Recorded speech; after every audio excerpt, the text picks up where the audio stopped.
요한복음 21장 1절로 11절까지 말씀 봅니다.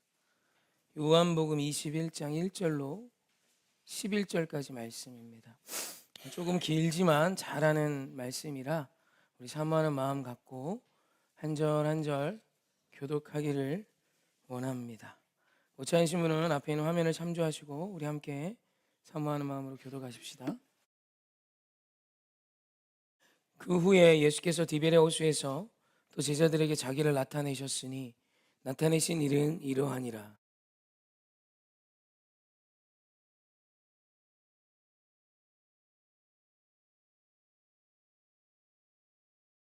시몬 베드로가 나는 물고기 잡으러 가노라 하니 그들이 우리도 함께 가겠다 하고 나가서 배에 올랐으나 그날 밤에 아무것도 잡지 못하였더니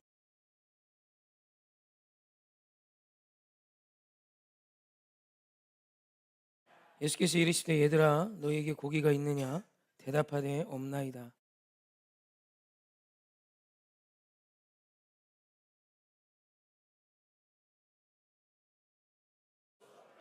예수께서 사랑하시는 그 제자가 베드로에게 이르되 주님이시라 하니 시몬 베드로가 벗고 있다가 주님이라 하는 말을 듣고 겉옷을 두른 후에 바다로 뛰어내리더라.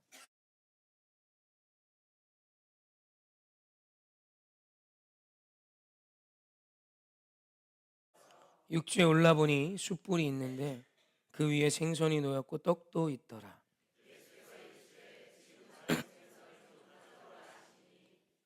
함께 합시다. 시몬 베드로가 올라가서 그물을 육지에 끌어올리니 가득 찬 물고기가 150마리라 이같이 많으라 그물이 찢어지지 아니하였더라. 아멘. 우리 인사합시다. 하나님 사랑합시다. 내 이웃 사랑합시다. 우리 선포합시다. 당신이 땅의 작은 예수입니다. 아멘. 아멘. 오늘 본문은 우리가 너무 잘 알고 있는 153마리의 기적입니다. 아시죠? 알죠? 네.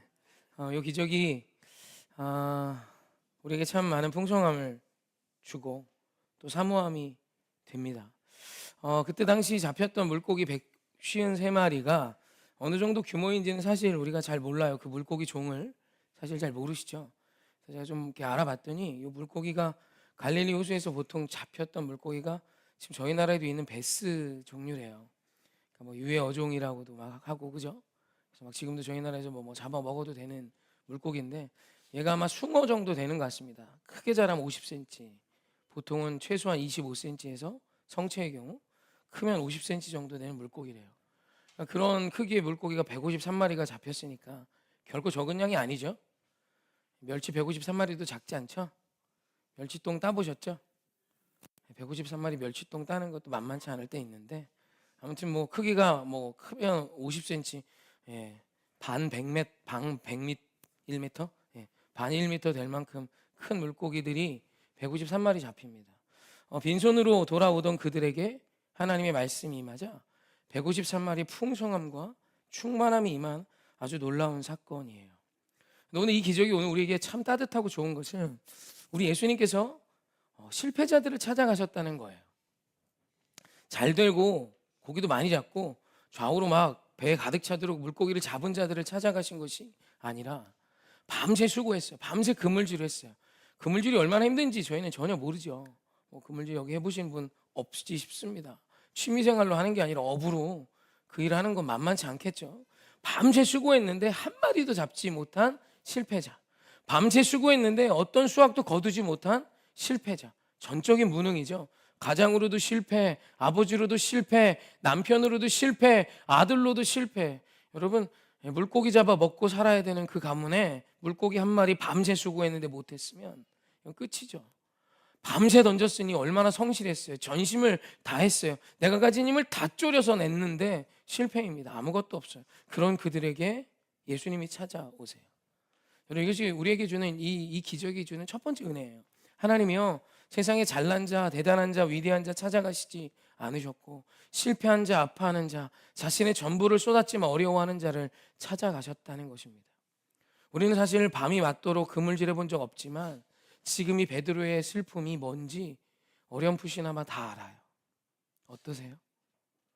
우린 대부분 이 베드로의 실패를 압니다. 왜요? 우리 인생이 이래요. 우리 인생이 이 베드로가 실패한 것처럼, 오늘 우리 인생이 베드로의 아픔처럼 오늘 우리 인생에 이러한 어려움이 있고, 너무 감사한 것은 이런 어려움 안에 있는 우리를 예수님께서 찾아오시더라 이거예요. 잘난 자 찾아가시는 게 아니라 나처럼 실패한 자, 내가 가진 전부를 다 쏟아버렸지만, 내가 가진 전부를 다 쏟아냈지만, 내가 가진 진액을 다 쏟아붓는다고 해봤지만 실패한 나의 인생, 역할도 제대로 하지 못한 나의 인생에 친히 예수님께서 찾아오셔서 우리에게 말씀을 하시는 거예요. 할렐루야. 이 하나님, 우리 하나님이심을 첫째로 믿으셨으면 합니다.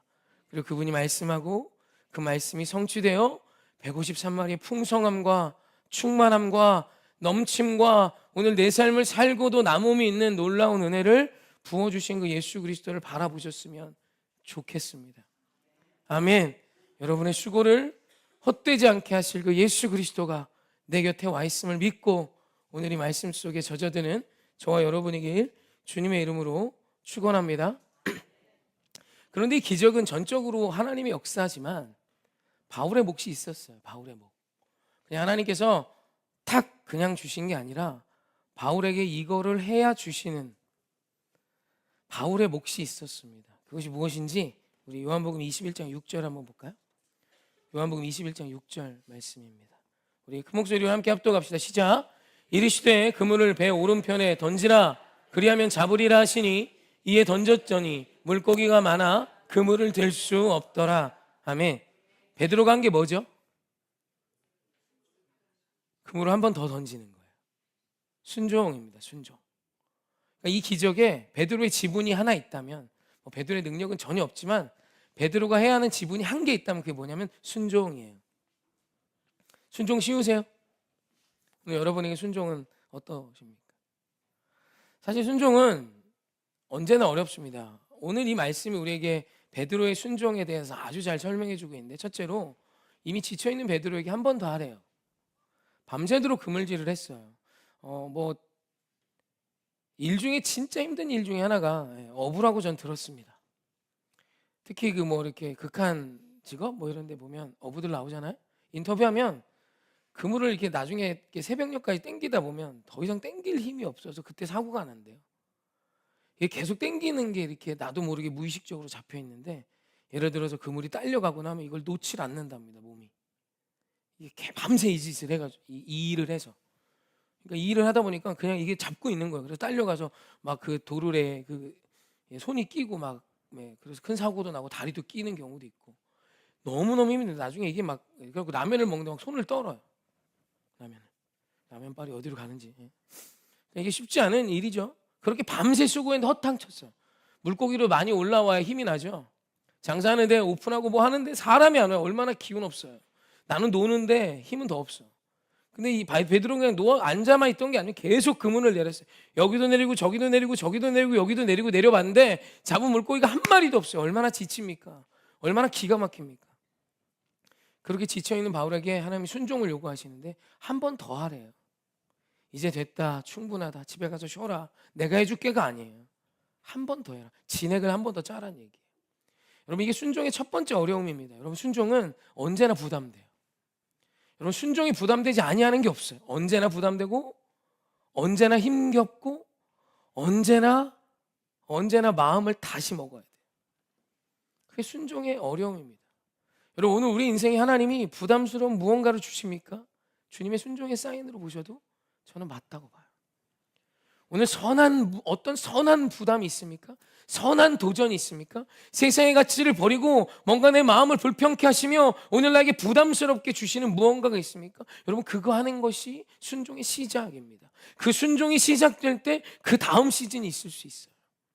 이거 안 해도 그만이에요. 사도 바울이 베드로가 이거 그물 안 던지고 그냥 몰라, 그러고 가서 153마리 없다고 그 인생이 죽진 않습니다.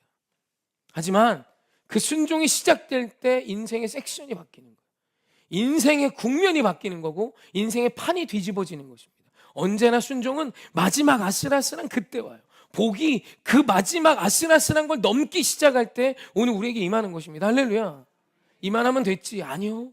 그때 한번 하나님이 진액을 짜라 하실 때가 있어요. 그게 순종의 어려움입니다. 첫 번째 어려움이고요. 두 번째 순종의 어려움은 무엇이냐면 복잡하지 않아요. 지금 외지인이 와서 이야기합니다. 그물을 배 오른편에 던지래요. 배 오른편에. 여러분, 배 오른편에 베드로가 안 던져봤습니까? 던졌죠. 이미 던져봤죠. 그리고 베드로는 그냥 갈릴리 어부 출신이고 그의 아버지도 그물질했던 분일 거예요. 자세한 기록 없지만 그곳 출신 사람입니다. 그물질하는 집안 사람이에요. 그러니까 적어도 갈릴리 호수에 있어서 베드로만큼의 전문가는 없다 이거지. 어떻게 생각하십니까? 근데 한 번 보지 못했어요. 갈릴리 어부가 뭐 얼마나 많겠어요? 우리 동네 사람이 얼마나 많겠어요? 외지인이 오더니 하는 말이 뭐예요? 배 오른편에 던지래요. 밤새 내가 던져봤어. 배 오른편 왼편 어디 안 던져봤겠습니까? 오른편은 5할은 던져봤겠죠. 오른쪽 왼쪽 뭐 앞뒤로 던지니까 4분의 1 던졌을라나? 배 오른편에 또 던지래요. 여러분, 이게 중요한 순종의 어려움 두 번째입니다. 순종의 어려움의 두 번째는 우리의 교만이에요. 내 생각을 넘어서야 순종합니다. 내 생각을 넘지 못하면 순종이 없어요. 여러분, 순종이 우리에게 능력이 되는 이유, 순종이 생명이 되는 이유, 또 동시에 순종이 기적을 이끄는 이유는 나를 넘는 순간이기 때문이에요. 인간의 죄성의 본질은 무엇이냐면 시간이 지나면 지나고 나이가 들면 들수록 오늘 내 삶이, 내 마음이 강팍해진다는 겁니다. 단단해져요. 그래서 이 마음을 깨기가 너무 어렵습니다. 나이가 한 40, 50쯤 되면 건들면 화냅니다. 이렇게 하면 큰일 나요. 자기 가치가 너무 강해져서 이 가치가 쪼개지질 않습니다. 이만하면 됐지 뭐, 건들지 마, 뭐 이런. 근데 오늘 하나님께서 지금 베드로의 상식을 뒤집는 이야기라는 거예요. 밤새 수고했는데 또 거기다 나 맨날 하던 짓인데 또 거기다 이거 해야 능력이 있다는 거예요. 그래서 순종이 어려워요. 매번 저도 순종이 늘 어려워요. 괴롭습니다. 때로는 너무 하신다 싶을 때가 있어요. 지금 베드로에게 지금 그물을 또 내리래요. 이건 나의 상식을 뛰어넘는 겁니다. 여러분, 순종의 사람이고 싶으십니까? 순종은 나를 뛰어넘는 자만이 하고 있는 거예요. 나를 넘지 않는 순종은 그냥 상식선의 신앙생활입니다. 나를 넘어 행하는 그것이 순종이에요. 오늘 여러분에게 찾아오는 부담스러운 무언가가 있습니까? 그 부담스러움이 나쁜 것이 아니라면 아멘 해보십시오. 나아가 보십시오. 결정해 보십시오. 포기해 보십시오. 사모해야 하는 것이면 가져보십시오. 차지하십시오. 할렐루야. 하나님이 그걸 통해 153마리의 기적을 주실 거예요. 그리고 또 하나, 나를 넘으셔야 합니다. 내 생각과 내 지혜보다 더 하나님의 말씀이 우선이 되시길 주님의 이름으로 축원합니다. 언제나 하나님의 말씀을 미련합니다. 하나님은 전도에 미련한 것을 통하여 일하신대요. 우리말 전도로 번역된 히브리어는, 헬라어는 케리그마입니다. 케리그마는 선포된 말씀을 의미해요. 그러니까 전도라고 번역한 건 조금 오해가 있어요. 선포된 미련한 말씀이에요. 여러분, 하나님의 말씀은 무지한 우리에게 미련함으로 보여요. 연약함으로 보이고 바보 같음으로 보입니다. 그러나 그것이 지혜예요. 그것이 능력입니다. 오늘 우리 하나님의 말씀이 여러분의 어떤 지혜보다 우선이 되는 놀라운 기적이 있기를 주님의 이름으로 축원합니다. 아멘. 그런데 오늘 이 기적에 저희가 하나 더 다루고 싶은 아주 중요한 것은 이 기적이 요한복음에만 기록되어 있지 않다는 겁니다. 예수님께서 정확하게 이 기적을 2번 행하셨어요. 이게 처음이 아니에요. 누가복음 말씀 잠깐 볼까요? 누가복음 5장 1절로 7절까지 말씀입니다. 함께 합독해 봅시다. 한번 천천히 읽어봅시다. 시작.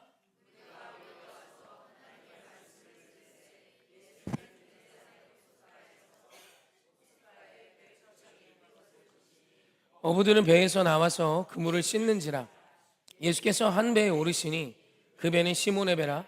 육지에서 조금 떼기를 청하고 앉으사 배에서 무리를 가르치시더니 말씀을 마치시고 시몬에게 이르시되 깊은 데로 가서 그물을 내려 고기자를 잡으라. 시몬이 대답하여 이르되 선생님, 우리들이 밤이 새도록 수고하였을 때 잡은 것이 없지만은 말씀에 의지하여 내가 그물을 내리리이다 하고, 그렇게 하니 고기를 잡은 것이 심이 많아 그물이 찢어지는지라. 이에 다른 배에 있는 동무들에게 손짓하여 와서 도와달라 하니 그들이 와서 2배의 채움에 잠기게 되었더라.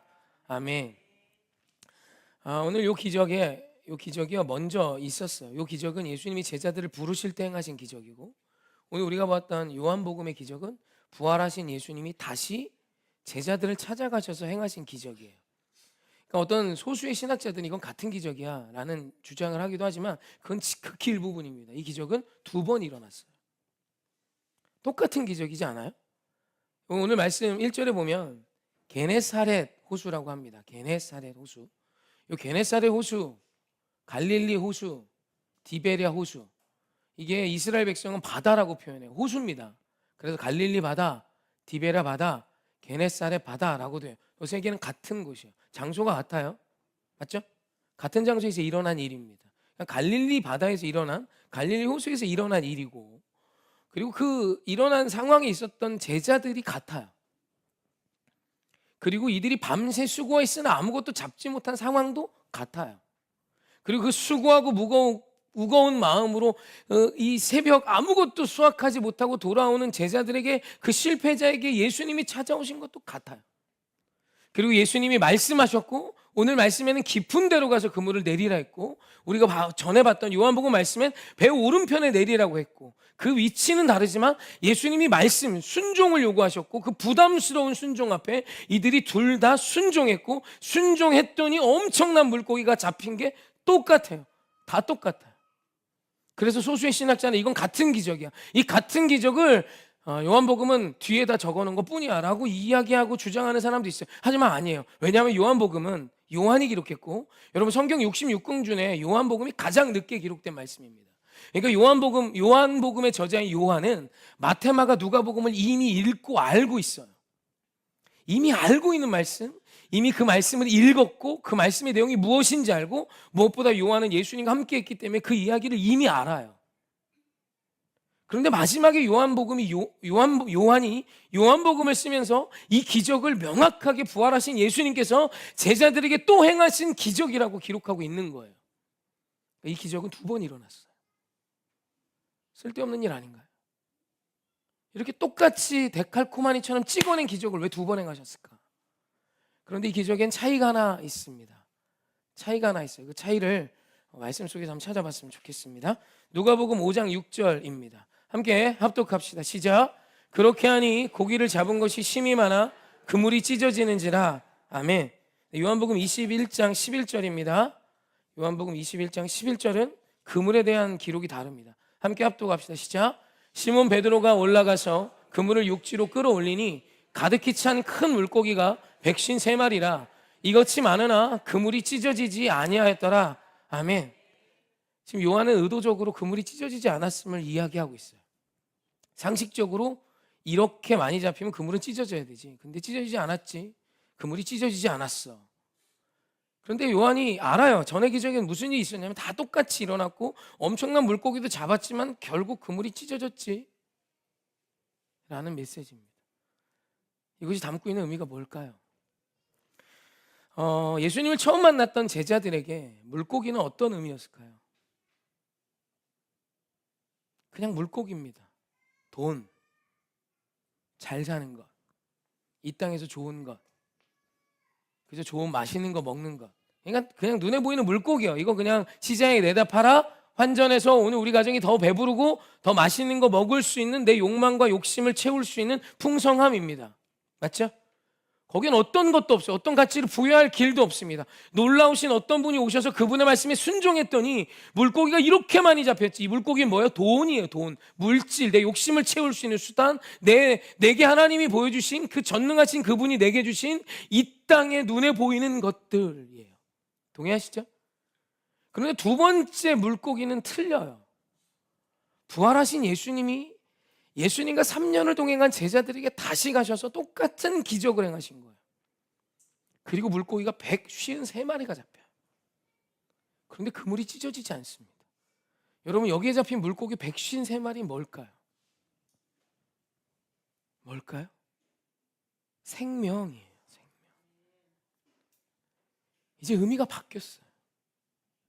예수님께서 제자들을 어떻게 부르셨죠? 내가 너희를 이제 사람 낚는 어부가 되게 할 거야.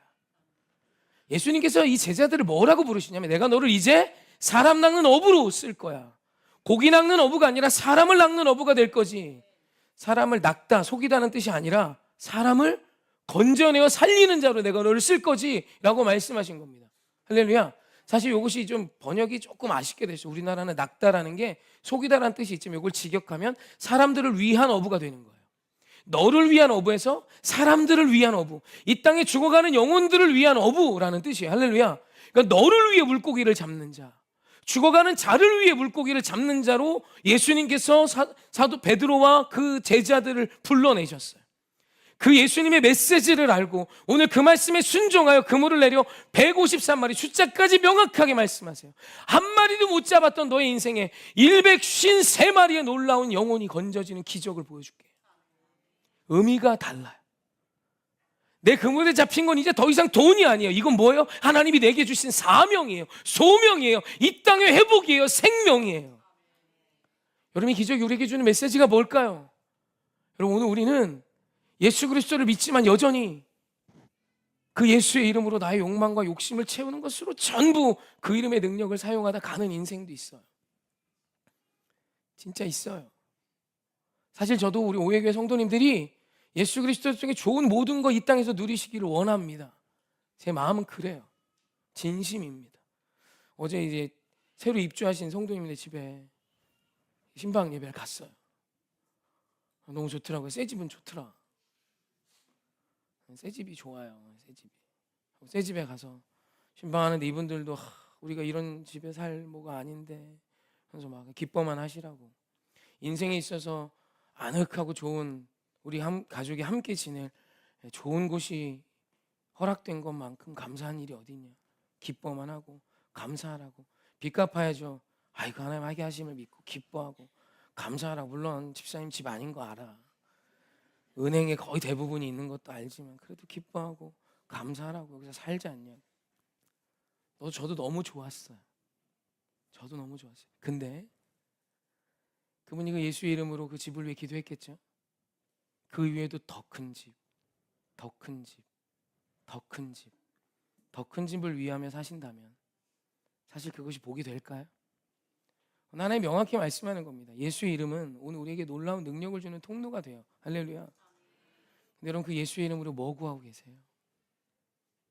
그 예수의 이름으로 구한 것이 세상의 것들이 전부라면 여러분 찢어지는 인생입니다. 성경 명확히 이야기하는 거예요. 얘들아, 찢어지는 그물 같은 인생이 있다. 주의 말씀에 순종했지만 결국은 찢어지는 인생이 있어. 우리도 알아요. 찢어지는 인생이 보여요. 하나님의 능력과 권능을 경험했지만 작은 풍파만 오면 그물에서 소리가 나기 시작합니다. 치칙 치칙 치칙 하더니 그물이 결국 찢어져요.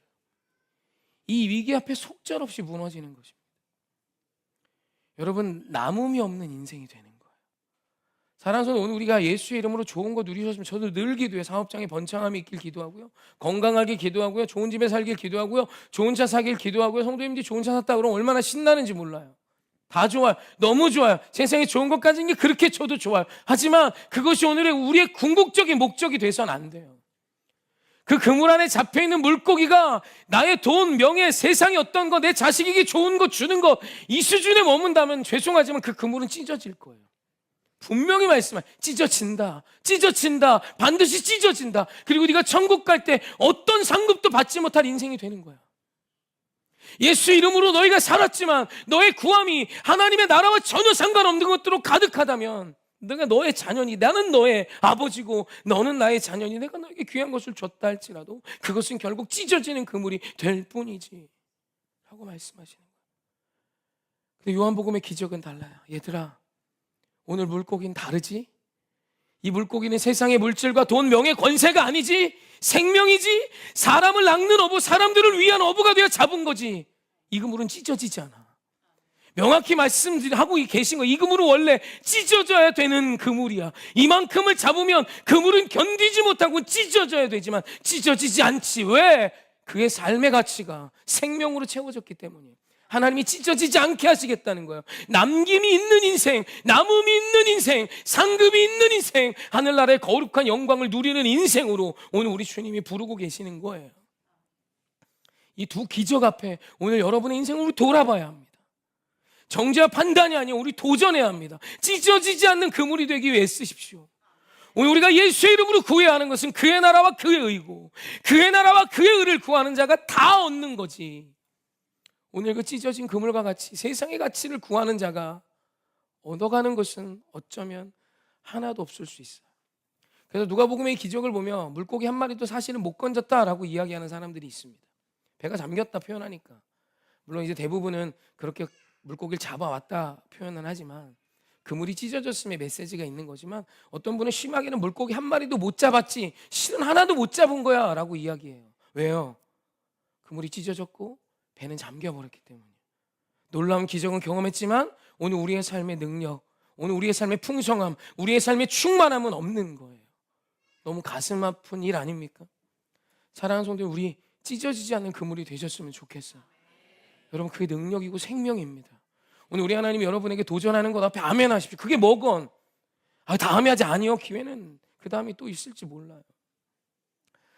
저 뭐 뻔한 예화, 제가 자주 했던 예화 좀 한 번 더 하려고 그래요. 다른 예화보다 이 예화가 제일 좋은 것 같아요. 이제 노년에 이른 권사님의 간증이에요. 제가 젊었을 때 이제 아이들을 막 낳고 반지하에 살았답니다. 저희 집하고 비슷한 것 같아요.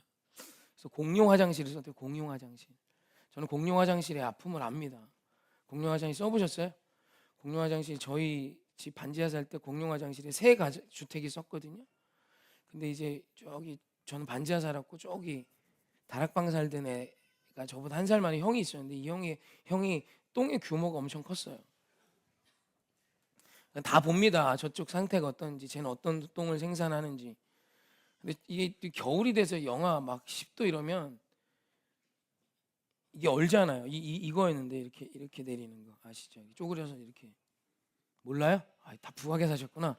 내리는 그건데 이게 어니까 그 엄청난 규모의 개가 안 내려가죠.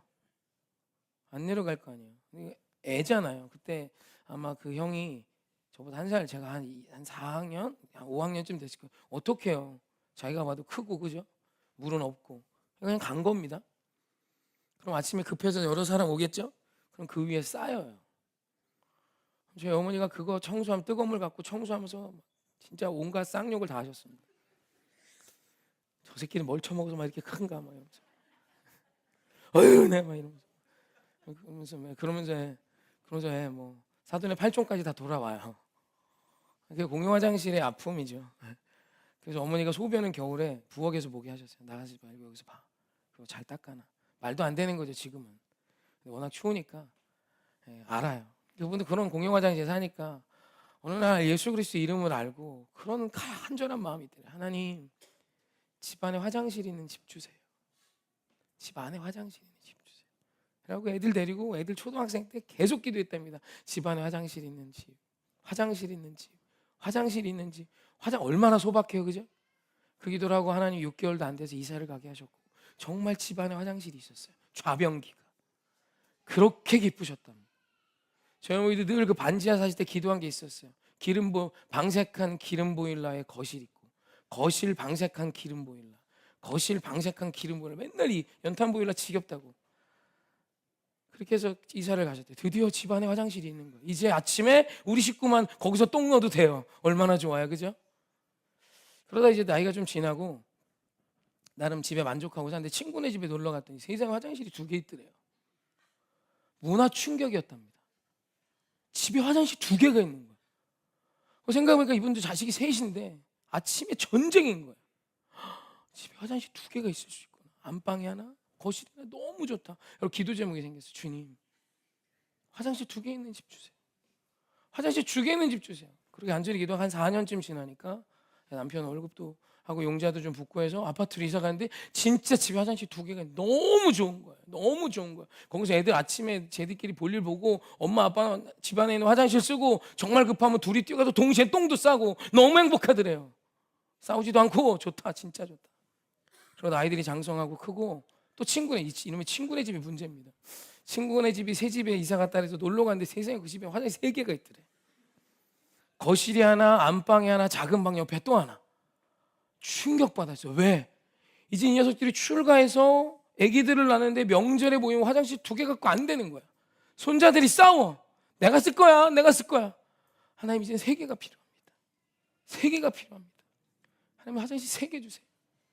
남편이 이제 그때쯤 이제 퇴직하게 되셨고, 퇴직금 다 끌어모으고 지금 있는 집 팔아갖고 가니까 그 단독주택 하나, 화장실 3개 있는 단독주택을 사실 수 있게 됐어요.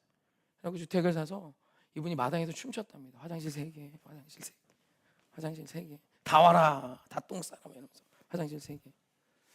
그리고 이제 그 다음날 새벽 예배 가셨는데 하나님이 이렇게 물으시더래. 딸아, 너는 모든 이름에 뛰어난 나의 이름으로 뭐 구했니? 무슨 일 하며 살았니? 이렇게 물으시더랍니다. 그때 나이가 65인데 자기가 생각해봤다. 내가 예수님 뭐 했지? 내가 예수님 뭘 제일 열심히 구했지?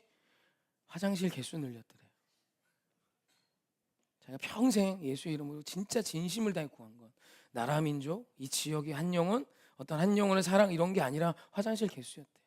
매일매일 빠짐없이 기도했던 거들. 그날 그분이 자기 평생 살며 가장 많이 운 날이래요.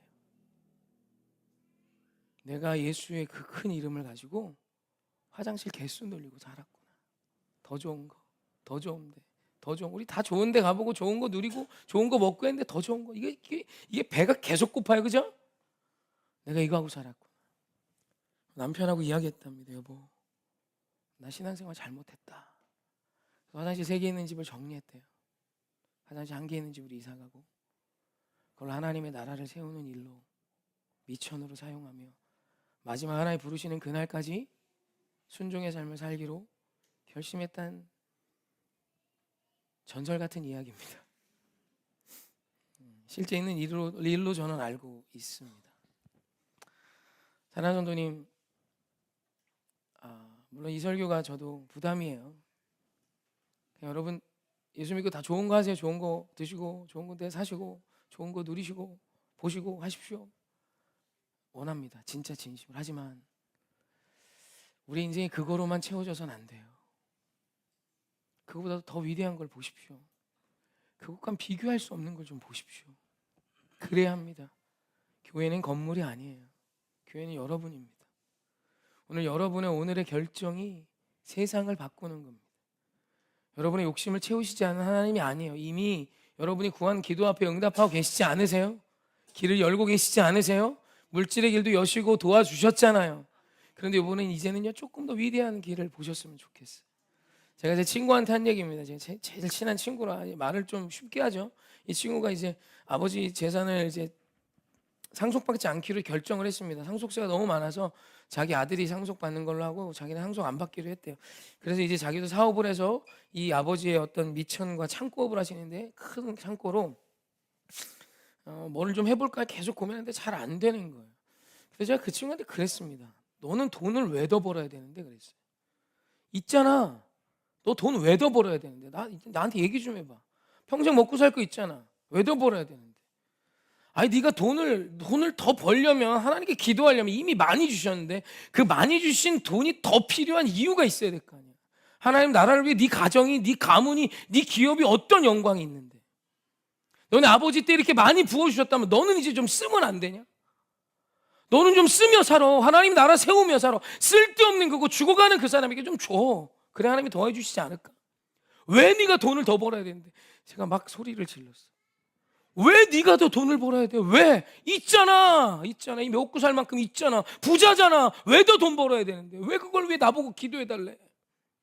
나는 네가 하나님의 나라와 영광을 위해 이 모든 걸 쓰기 원한다면 전심을 다해 기도할게. 근데 돈을 더 벌게 해달라는 기도는 더 이상 나오질 않아. 왜? 넌 이미 있잖아. 왜 더 돈을 더 벌어야 되는데? 이유를 난 모르겠다. 주의 영광이야? 하나님의 나라를 세우며 하나님이 너에게 쓰고도 남음을 주셨다면 이 모든 걸 더해 하나님의 나라를 세우는 자로 부르고 계시는 게 아닐까? 근데 그 친구의 말이 뭐냐면 맞지. 나도 그걸 고민하고 있어 그러더라고. 그래서 제가 그랬죠. 미안하다 소리쳐서 이미 생각하고 있는데 기도 열심히 하면 하네. 그래서 어떻게 미안한 거죠. 나는 또 의분해요 막 얘기했는데 나도 그걸 고민하고 있대요. 그래 한번 해보자. 사랑하는 성도님, 우리 하나님 우리에게 주시는 건 더 좋은 것입니다. 여러분이 생각하는 욕심으로 기인한 어떤 것보다 더 좋은 게 하나님 우리에게 주기 원하시는 거예요. 제가 오늘 주일 준비하면서 정말 이 기도를 했습니다. 하나님, 오늘 이번 주일은 예배를 드릴 수 있는 분들만 올 수 있게 해주세요. 기도를 했어요. 근데 이렇게 잘 이루어질 줄 몰랐습니다. 정말 기도했어요. 파악하고 싶어서 했습니다. 여기서 이제 뭐 특별한 일이 있으신 분들은 알고 잘 들으시는데, 그래서 저희 아내하고 오늘 이 멤버 기준으로 더 열심히 하려고 결심을 했어요. 사실 속상합니다. 아까 너무 안 오셔서 숨이 막혀갖고 하나님 저 오늘 쓰러질 것 같은데 살려주세요 이러면서 찬양했어요. 저는 이렇게 성도님들 못 오시면 막 숨도 잘 안 쉬어지고 그래요. 진심입니다. 숨이 막 안 쉬어져. 119 와서 실려가면 저 좀 어떻게 죄인 안 될 거고 네가 좀 해봐라. 근데 오늘 사실 용기 내어 기도했어요. 하나님, 예배를 드릴 수 있는 분들 오시게 해주세요. 이분들보다 예배가 어려운 분들을 위해 이유로 신경 쓸 수 있도록 조금 기도를 이렇게 한번 했습니다. 저는 우연이라고 생각하지 않습니다. 분명히 기도를 했고, 요 3월 달에 그 기도를 계속하고 있어요. 지난주도 많이 왔고 지지난주도 많이 오셨는데 이번 주는 이래서 싫은 게 아니라 우리 성도님들 좀 같이 기도해 주셨으면 좋겠어요. 우리가요, 하나님 나라 끝 찢어지지 않는 그물이 되기 위해 필요한 건 하나님의 말씀이 들리는 예배의 자리를 지켜내는 것입니다. 예배 드릴 수 있게 기도해 주세요. 예배 드릴 수 있게. 그 예배를 든든히 세워가는 자 되십시다. 여러분, 우리의 신앙의 근간은 예배예요. 말씀이 들려지는 곳을 지켜내는 것입니다. 우리 그와 같은 삶을 살아내셔서 진짜 우리 찢어지지 않는 그물을 우리의 삶의 그물로 엮어내십시오. 혹 지금 찢어지는 소리 들리시는 분 계시죠? 찌직찌직 막 이러죠? 그러면 우리 좀 나 욕심을 버리고 위대한 하나님을 좀 바라보셨으면 좋겠습니다. 할렐루야.